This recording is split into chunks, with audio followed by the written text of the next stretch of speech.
Here is how to install ShaggAI, step by step. Open your browser and go to ShaggAI.app. Click Download. If you prefer, use the direct link from the tutorial.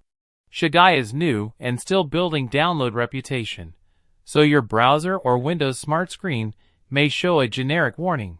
In Smart Screen, click More Info, then Run anyway. It's not a virus, you can trust us.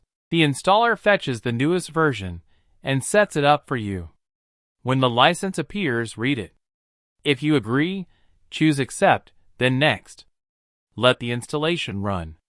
It takes a moment.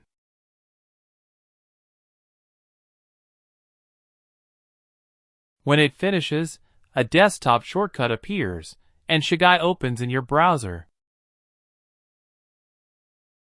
You start with free tokens to use on AI.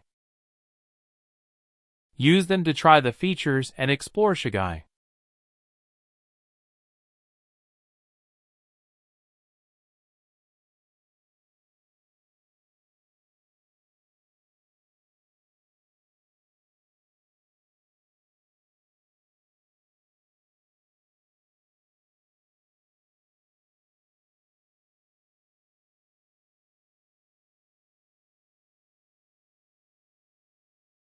Create your account, or sign in if you already have one.